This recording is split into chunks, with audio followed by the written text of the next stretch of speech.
प्यारे छात्रों, कैसे हैं आप लोग? स्वस्थ हैं, मस्त हैं, तंदुरुस्त हैं? मैं सुकेश सर यूनिक पब्लिकेशन के इसी प्लेटफॉर्म पे आप लोग का स्वागत करता हूं। जैसा कि आप जानते हैं, हमारे पीछे थंबनेल पर लिखा हुआ है बिहार डीएलएड प्रवेश परीक्षा प्रीवियस ईयर क्वेश्चन, यानी विगत वर्षों में जो एग्जाम हुआ था उसी के रीजनिंग का क्वेश्चन का हम डिस्कशन करने वाले हैं।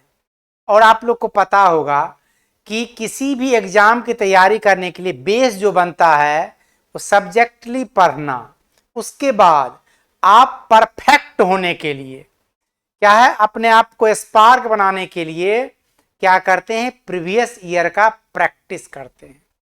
प्रीवियस ईयर को पढ़ना जरूरी होता है किसी भी एग्जाम की सफलता के लिए। ठीक है, तो आज जो आप लोग किताब तो लिए ही हैं, उस किताब में से आपका कौन सा सेट का डिस्कशन करेंगे वो बताते हैं। देखिए, बिहार डीएलएड प्रवेश परीक्षा 14/9/2025 यानी 14 सितंबर 2025 को जो एग्जाम हुआ था उसी के क्वेश्चन का लाइव डिस्कशन देने वाले हैं। आप देख लीजिए, शुरुआती में आपको ये सामान्य हिंदी है, उसके बाद यहाँ देखिए इंग्लिश महाराज आ गए, जनरल इंग्लिश, उसके बाद गणित देवता, उसके बाद समान विज्ञान देवी देखिए आ गया। उसके बाद सामाजिक अध्ययन भी आ जाएगा, नहीं देखिए सामाजिक अध्ययन भी आ गया। और सबसे लास्ट में आपका तार्किक एवं विश्लेषणात्मक क्षमता यानी रीजनिंग का क्वेश्चन रहता है 111 नंबर से। तो बगैर समय गंवाए डायरेक्ट आपके क्वेश्चन पे आते हैं और डिस्कशन करना प्रारंभ करते हैं। आइए, आज का पहला क्वेश्चन जो आपके सामने है ये रहा। देखो अब कितना बेहतरीन क्वेश्चन है। कहता है दिए गए प्रश्नों में प्रश्नवाचक चिन्ह के स्थान पर सही विकल्प को चुनें। प्रश्नवाचक यानी क्वेश्चन मार्क जहां दिया हो वहां पर क्या आएगा, ऑप्शन से ढूंढ के आपको देना है ना। आप लोग बना ही लिए होंगे निश्चित रूप से। जैसे भवन और किराया में क्या संबंध है वो समझना है आपको। भवन का किराया से क्या संबंध है वो आपको समझना है बाबू। यहाँ भवन है, भवन का किराया से आप अपना भवन किसी दूसरे को आदमी को रहने के लिए देते हो, उससे आप किराया वसूलते हैं पैसों के रूप में। ठीक है, यानी भवन को लगाए किराए पर तो आया किराया के रूप में रुपया।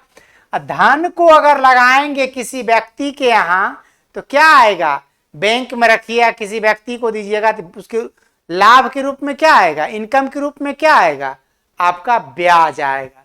आंसर हो जाएगा आपका ब्याज, यानी विकल्प डी आपका सही जवाब।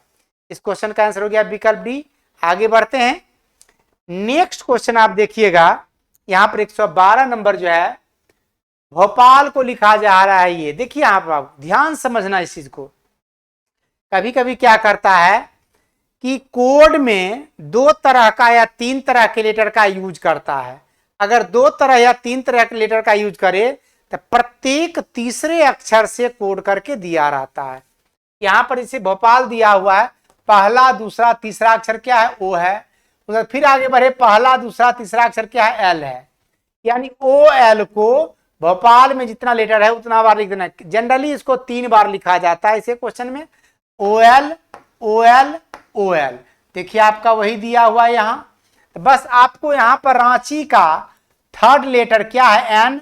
आगे बढ़े 1 2 3 आई, एन आई को 3 बार लिख दीजिए, N I N I N I, यानी आपका आंसर हो जाएगा N I N I N I, यानी विकल्प सी आपका सही जवाब। विकल्प सी सही है, कोई कंफ्यूजन आप लोग को नहीं है। चलिए आगे बढ़ते हैं नेक्स्ट क्वेश्चन की ओर। 113 नंबर क्वेश्चन है रीजन एंड एजर्सन का। और वर्तमान एग्जाम में अभी जो एग्जाम कमिंग एग्जाम होने वाला है, इस तरह के क्वेश्चन आपको निश्चित रूप से पूछने वाले हैं, ये ध्यान दीजिएगा।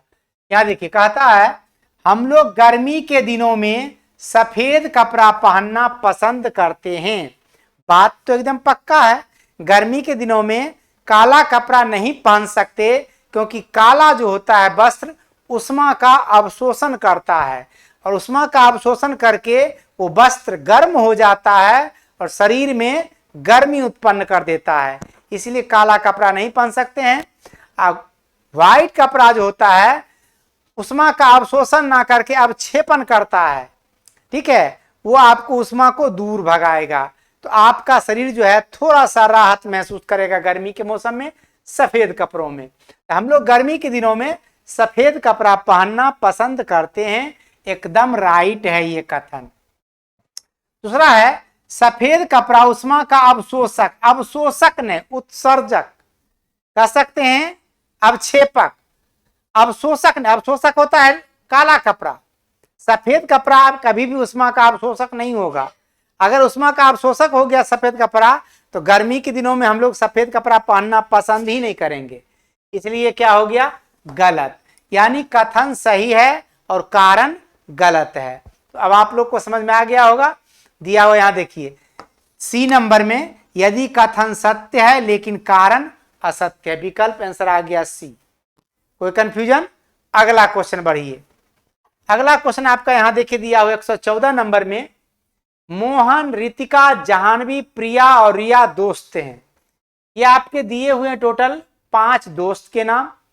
कहता है जाह्नवी रितिका से तेज दौड़ती है लेकिन प्रिया से धीमा। जे फॉर जाह्नवी, रितिका से तेज, आर फॉर रितिका से तेज लेकिन प्रिया से धीमा। प्रिया से धीमा कौन? पी फॉर प्रिया से धीमा जाह्नवी।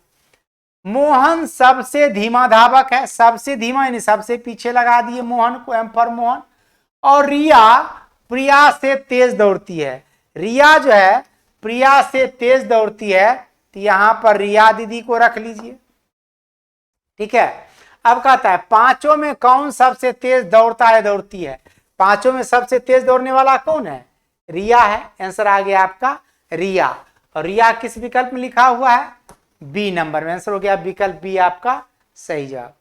कोई कंफ्यूजन बाबू? अगला क्वेश्चन बढ़िए, नेक्स्ट क्वेश्चन की ओर बढ़ते हैं। आपका 115 नंबर क्वेश्चन जो है, एक संस्थान ने एक उत्सव का आयोजन किया।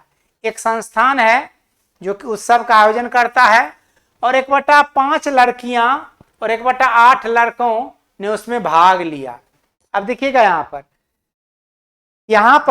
1/5 भाग लड़की, 1/5 भाग लड़की और 1/8 भाग लड़का जो है उत्सव में भाग लिया। छात्रों की कुल संख्या कितने भाग? बात समझिएगा बाबू, सबसे पहला चीज छात्र का कुल संख्या ज्ञात ही नहीं है।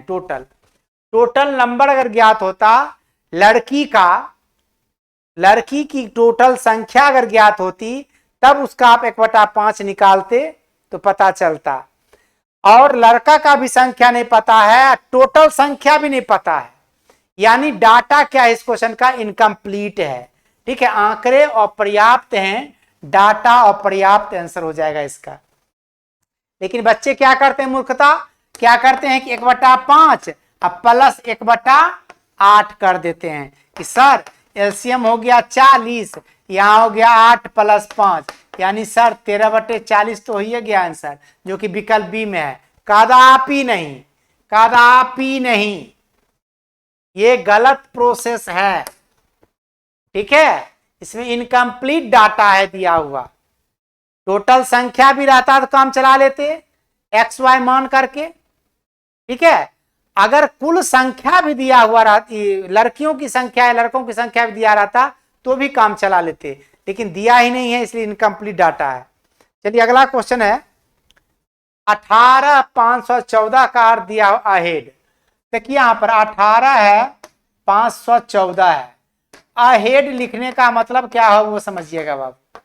यहां पर ए का पोजीशन 1, एच का पोजीशन 8, ई का पोजीशन 5, आई का पोजीशन, ए का पोजीशन 1, डी का पोजीशन 4।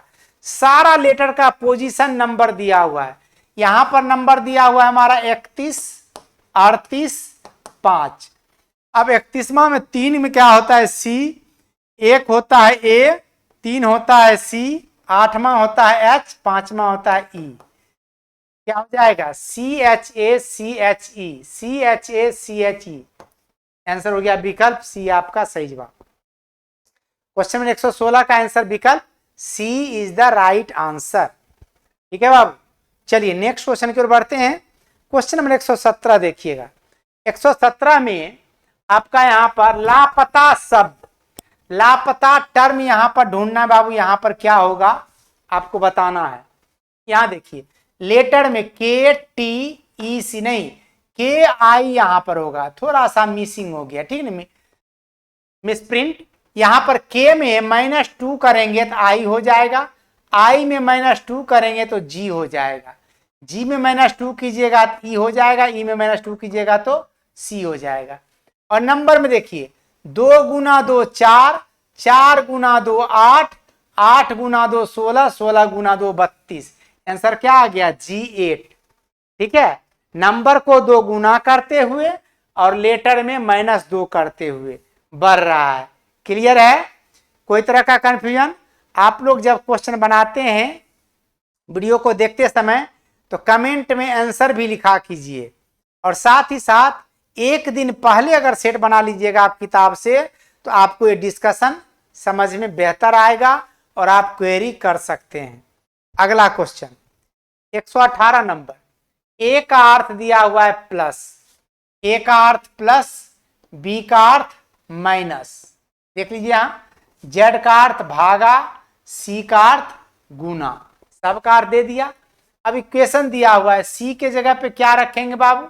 गुना रखेंगे, और ए की जगह क्या रखेंगे? प्लस रखेंगे, बी की जगह क्या रखेंगे? माइनस रखेंगे।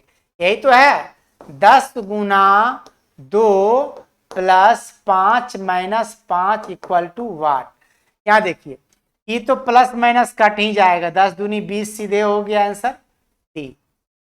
ठीक है, 10 दूनी 20 यानी सीधे आंसर डी। ऐसे ही बनाइएगा, 10 दूनी 20 होगा, +5 - 5, +5 - 5 कट गया, बचेगा 20 ही। ठीक है, आंसर हो जाएगा इसका 20 यानी विकल्प डी।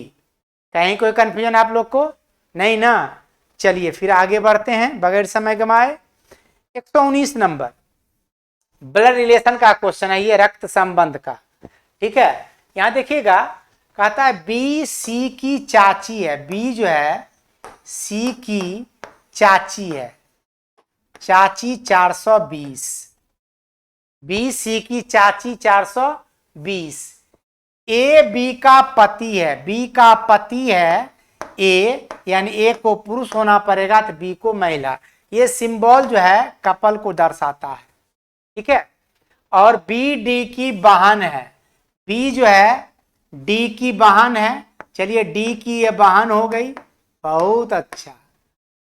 ए का डी से क्या संबंध है? रिश्ता है। ए जो है डी का कौन है ये निकालना है।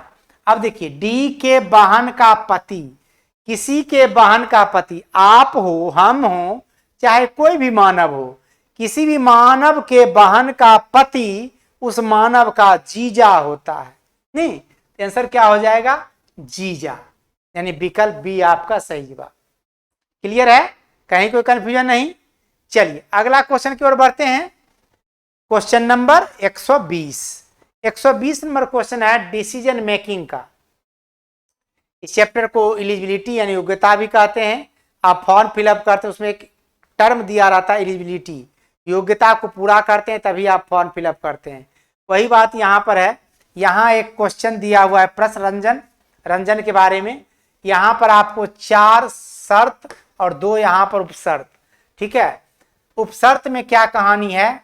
ए के लिए 1 दिया हुआ है और डी के लिए 2 नंबर दिया हुआ है, ये आपको समझिएगा। कहता है कम से कम 60% अंक के साथ सिविल इंजीनियरिंग में स्नातक होना चाहिए। उम्र जो है इसका 21 से 28 के बीच होना चाहिए। चयन परीक्षा में 70% अंक होना चाहिए। अब 50,000 रुपया जो है भुगतान करने को तैयार हो, जो कि 50 बॉन्ड के रूप में 50,000 रुपया। अब देखिए, अब मान लिया जाए ये बी सी डी को पूरा करता है, ए को पूरा नहीं करता है, तो सिर्फ शर्त क्या देता है?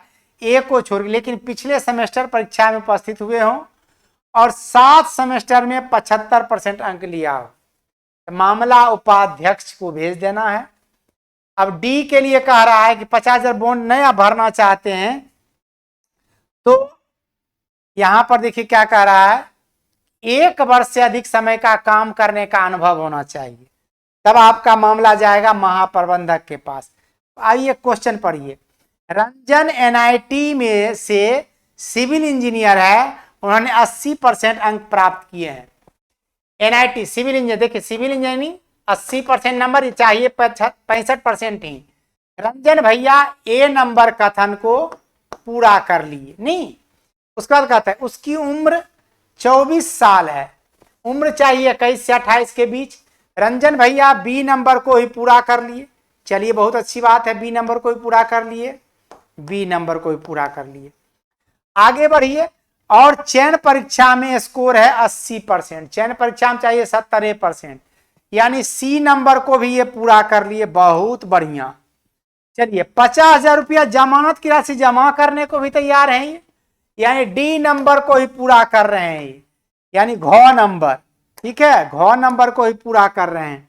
ये सब जितना भी आपका दिया हुआ है शर्त, सभी को तो ये फुलफिल कर रहा है, यानी सारे शर्त को ये पूरा कर रहा है। इट मीन्स इनका सिलेक्शन होना चाहिए, इनका चयन किया जाना चाहिए नहीं, तो आंसर हो जाएगा इनका चयन किया, विकल्प ए आपका सही जवाब। कोई कंफ्यूजन है? नहीं है। चलिए आगे बढ़ते हैं।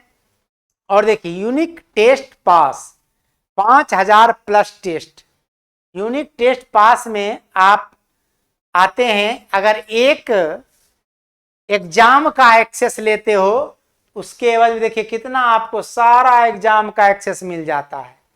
इसका लिंक डिस्क्रिप्शन में पिन किया हुआ है, और ये कहां से आपको मिलेगा उसके लिए जानिएगा कि आपको करना क्या है। अपने मोबाइल के प्ले स्टोर से यूनिक ज्ञान ऑफिशियल ऐप को डाउनलोड कर लेना है। इस ऐप पर आपको सुविधा फ्री क्लास का, ई बुक का, टेस्ट सीरीज का और बुक्स सारे चीज उपलब्ध हैं वहां से। अगर मान लिया जाए इस ऐप के जरिए किसी काम में आपको दिक्कत होता है, कुछ कंफ्यूजन होता है, तो उसको दूर करने के लिए ये अपना व्हाट्सएप नंबर है जिस पर आप फोन करके बात कर सकते हैं या फिर अपना मैसेज छोड़ सकते हैं। यहाँ पर उचित मार्गदर्शन करने के लिए बहुत अच्छे गुणी व्यक्ति बैठे रहते हैं, आपको उचित मार्गदर्शन करेंगे और आपके खामियों को दूर करेंगे और आपकी मदद हो जाएगी।